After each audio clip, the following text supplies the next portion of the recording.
Storm Track 5 winter weather coverage is sponsored by Ingalls. It is 7 o'clock here on this Sunday morning. Good morning to you. I'm Preston Ayers. This is a special double-hour edition of News 5 this weekend. We have team coverage out and about in the winter storm as it's moving through our region this weekend. Meteorologist Kit Alexander traveling in the storm tracker with a look at the ice on the roads and what you can expect if you do have to get out. News 5's Johnny Nardello is out also looking if you're out and about this morning in the cold and walking around. Just a reminder about the ice that you could be dealing with.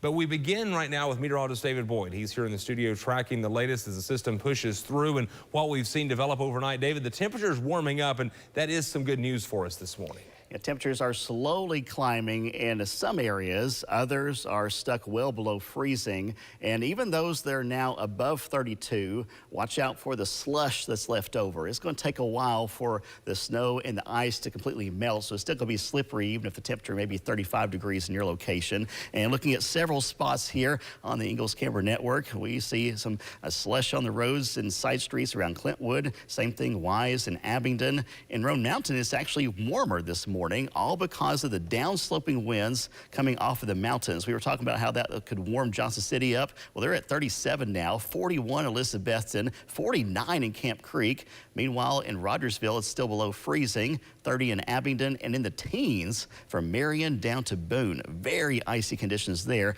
There's that wind out of the southeast, producing the warming over portions of northeast Tennessee. When you factor in the wind, it feels like 1 in Marion and 6 in Jefferson. We're getting a break in the precipitation for now in the Tri-Cities, but still seeing that freezing rain and ice accumulation to the east. There is more precipitation to the west, so it's going to be filling back in. Rain in many spots at 9, but still freezing rain to the east. And notice, even at noon, still below freezing, Marion and Boone, 44 in the Tri-Cities. And finally, a cold rain to the east by 4 o'clock. It breaks up this evening, but then we see some scattered snow showers developing into tonight. So for today in the Tri-Cities, a high of 45, a cold rain with wind going from southeast to southwest. And then to this evening and tonight, we get cold enough for a change over to some snow showers, and we fall into the teens later on tonight. The rest of my Storm Track 5 forecast is coming up.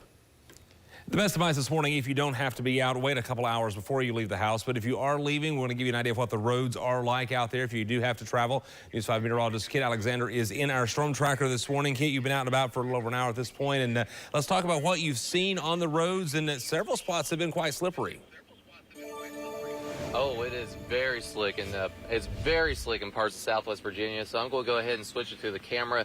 So in Abingdon, I'm just going to be honest with you. It's a dangerous situation if you're on some of these side roads. Tim and I can relate to this because we've already got stuck with a storm tracker at least once, and so just a heads up. It is a very dangerous situation out here. This is one of the main roads, and there are slick spots here on Highway 11 heading into downtown and so forth.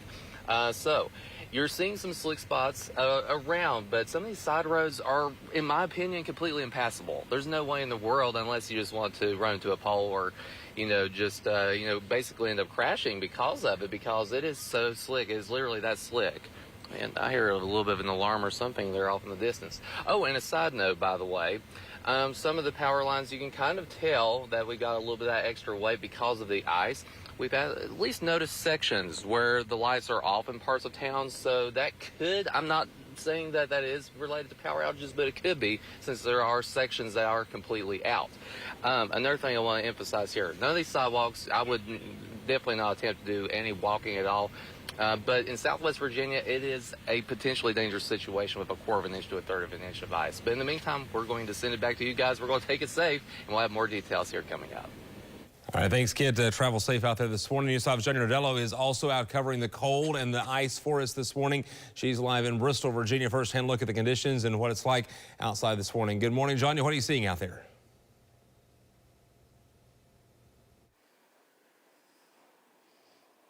Good morning, Preston. I wanted to show you just a little bit of the ice that's on the trees. So let's take a look at this.